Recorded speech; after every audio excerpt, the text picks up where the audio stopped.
Mererid, diolch yn fawr iawn i chi am y sgwrs. Wythnos cyn yr Eisteddfod, bydde lot yn meddwl falle byddwch chi'n rhoi'ch trad chi lan ac ymlacio a pharatoi gytre, ond na. Ie, doedd yr amseru falle ddim yn berffaith. Ond dyna ni, dyma pryd ddath hwn o'r wasg, a dwi'n falch iawn o gael dod nôl fan hyn i Gaerdydd i gael rhannu'r llyfr gyda ffrindiau. Felly, Mae, llyfr newid i chi, beth yw hanes Mae de? Ie, teitl i ddechrau, tyma bach o ddiogi a gweud y gwir, achos y gerdd gyntaf yn y casgliad yw Mae. A wedyn mae eisiau meddwl am deitl, a ni'n meddwl, wel na fe, wedwn ni Mae te.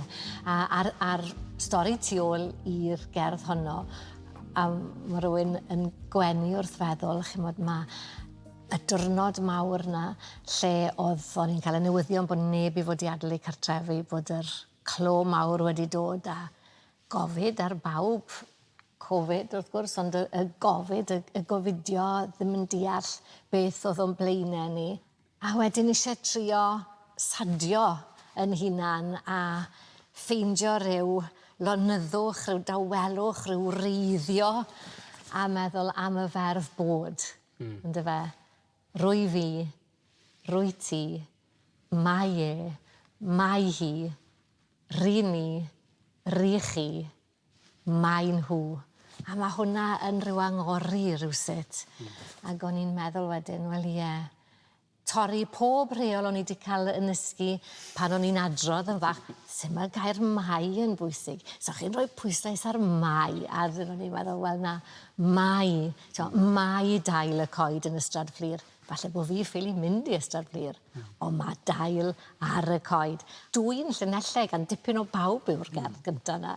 A gallwch chi ware gêm, dwi wedi clywed am rai sydd wedi, yn gweld faint o feirdd gallen nhw'n nabod. Mae dipyn o bawb yna, o Geraint Jarman i Tyllaw Jones, o enwch y bardd, a mae rhyw damed o ryw linell yn rwle yn y gerdd gyntaf yna, a'r pwyslais i gyd ar Mae. Mae dail y coed, mae border bach, mae murmur yn yr awel. Mae un friallen fach ar lawr, mae can am Benryn Tawel. Ond nawr te, mae dyn ni ffrwyth llafur 10 mlynedd o waith barddoni fan hyn. Yn amlwg bod yr awen wedi taro neu bwrw, ond pa fath o gerddi stan i fynd wedyn de? Ie, wel, ti'n mwyn, mae 10 mlynedd yn lot o amser, a wedyn o'n i'n meddwl, reit, falle bod rhai o'r rhain eisiau gweld golau dydd. Ond dwi wrth y modd ar dyluniad i fi gael gweud. Do'n i ddim eisiau llun ohono fi fy hunan yn sicr na ag unrhyw beth arall.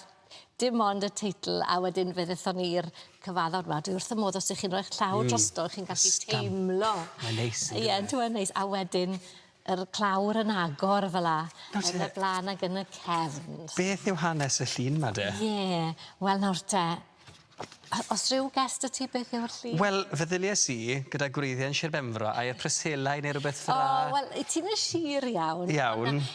Tonne niwgl. Wedi cael ei tynnu a drôn. Tudur Dylan Jones dynodd hwnna, ac wrth gwrs o'n i'n pwslo ffili deg a deall beth o'n nhw. Dia gwyn oedd emreiddiol. Edrych fel mynyddoedd ar patrwn a mae'n, wel, dwi'n meddwl bod yn drawiadol iawn. Ie, a wedyn mae un gerdd yn y gyfrol o'r enw, ac fe'i henwaf eto, ac yn y gerdd honno dwi'n cyfeirio at, blant y tonne, achos na beth oedd myma, fel i ni'n galw myngys ar hyd yr cenedlaethau, a Aunty Beryl yn galw ni gyd fel cefndryd a chyfnither, nawr te blant y tonne.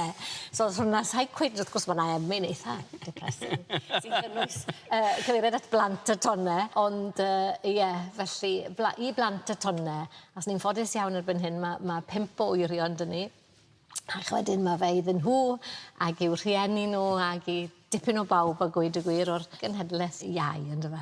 Beth yw'r themais da chi de? Fi'n siŵr bod yna heddwch, Cymreictod, bod yn famgu, yn fam, pob math o bethau yn rhan o'r gyfrol yma. Fel o'n i'n dweud, mae rhyw fath o drywydd, allai ddim dweud bod yna themau penodol iawn yn y trywyddau yna, ond pethau sydd yn fy anesmwytho i, yn fy nghorddi, yn fy lloni, a galar hefyd, wedi colli ffrind. Felly, Mae yna noswaith wedi threfnu heno yn y Tabernacl yng Nghaerdydd, wrth gwrs. fan hyn wych chi'n dod ar ddydd Sul, ynddo fe'n tyfu lan? Ie, ni wedi cael 2 noson, un yn Tabernacl Caerfyrddin a nawr fan hyn yng Nghaerdydd. Ac ie, yn byw nawr yng Nghaerfyrddin, ond fan hyn o'n i'n dod. Lawr o'n i'n eistedd reit yn y cefn wrth gwrs. Rhaglen fes ni'n canfihafio gorffo mynd mas, siwr o fod. Ond oedd un rhes tu ôl i ni. Ac oedd Mr Davies yn eistedd fyna. O'n i'n meddwl bod e'n hen iawn. Pwy a wyr faint oedd ei oedran e, ond o'n i'n goffo mynd lan i weid adnod, a wedyn y peth bob tro oedd digon o lais, achos mae Mr Davies yn drwm i glywed. A chi'n meddwl wedyn, pam na fysa fe'n eistedd nes at y blaen te? Oedd e'n rhyw esgus i gael ni daflu'n lleisiau, fel i fod e'n clywed yr adnodau.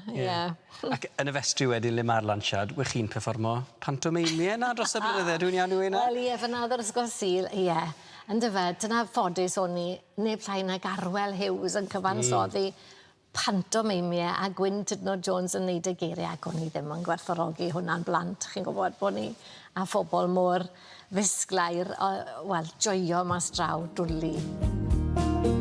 Mae'r Steddfod ar ein stepen drws ni. Popeth yn barod? Na, wedyn ni ddim hynny. Ond i'r wisg wedi stilo, popeth yn barod? Maen nhw'n gall iawn i gadw fi a'n stil draw oddi wrth gwisg yr Archdderwydd. Dwi'n sobor o lwcus. Mae'n cael ei chadw yn rwle diogel a troi lan sydd â fi wneud. Yn Wrecsam, wel, yng Nghoed Poeth, gafodd Martin yng ngŵr i enni, o'r teulu felly gyda ni, o'r Hopwoods yng Nghoed Poeth o'n nhw'n deulu, chymod, eitha mawr yn ei dydd te, ac felly edrych mlaen yn fawr at gael mynd nôl i'r ardal honno. Wel, ar ôl i chi ddod dros Heno ar y Steddfod, pryd fydd y gyfrol nesaf dyn ni de? 2035 neu cyn ni? Wedi hynny, dwi'n meddwl, Diolch yn fawr iawn am y sgwrs. Ac os o hyd mae llinell bell ddiderfyn, gynfod darfod, mae dyddiau blin yn dod i ben. Mae amser gwell yn dyfod.